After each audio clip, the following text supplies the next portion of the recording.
Hello, my name is Sevrre Aune. I'm the director of the film Fabrik and the co-writer, together with me. I'm Rocio Diaz, and I was the cinematographer of the movie, and yeah, we wrote it together.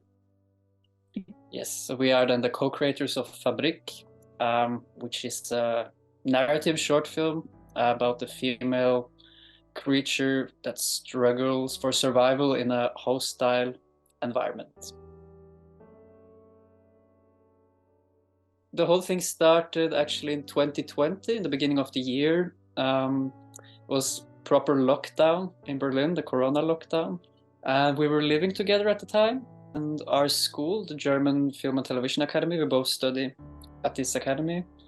They were sending us an email that they would have a collaboration with a channel, like a radio and TV channel called RBB, a local one. And they wanted students to send different pitches for this, where we would then, a lot of projects would then pitch, and then we would vote among ourselves for which pitches we liked the more, and then we go to a second round where then also representatives of the school and representatives of this TV channel would also pick their favorite pitches. I was brainstorming and I just had a lot of really bad ideas.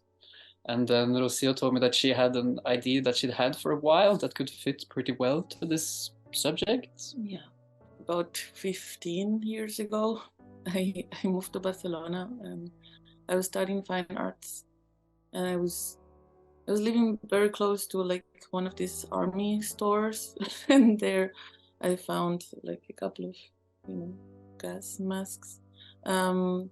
Yeah, so I started like making portraits of people with them on, and I had this idea in my head of just having like, it would be like a very punky porn film with two people trying to have sex with these masks on, and that's something I never shot.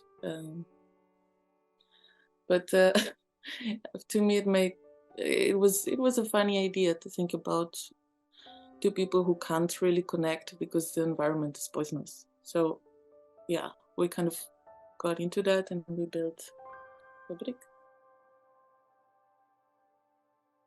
So when we first pitched it, the very first pitch round, that was in April 2020, and the final mastering was actually almost 2 years later in February 2022. So it was a pretty long arc there, working on and off on the film, but we're actually just shooting for 8 days on 3 different locations, 2 factories and 1 mine. So yeah, the whole process as its whole was about 2 years, and the actual efficient shooting time was, yeah, 8 days. Like in this case, I think it was a very Corona shooting in the sense of, well, first we had to deal with all the Corona restrictions for shooting, but then also I shot everything that's like with a gimbal attached to my body, like some camera stabilization that's very heavy. And the first 2 days of shooting were the days after my, how you call that, vaccine. The Corona vaccination. So Yeah. I started being pretty destroyed. There were also other sick people and I learned a lot of infrared photography. Things that I didn't even think about before the shooting. I learned during the shooting and made some mistakes. Well, I think we had like a lesson that's very basic actually, but they always say that you should of course spend a lot of time on the first shot and the last shot of your film, because these are very important for how people experience the film and remember the film and so on. I think that we got reminded with this film because we were struggling a bit in the edits.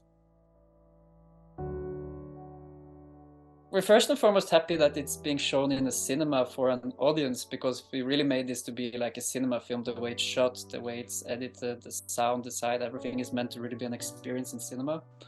And it's then cool that people can watch it in the cinema, because it's also meant to be somewhere where you can reflect certain things and certain thoughts and so on, project on this story on the screen. So we're very curious also to hear what people think of it and what kind of experience they get. Yeah, and we're very looking forward to see the other films and meet the other filmmakers as well. So I think it will be a pretty exciting weekend.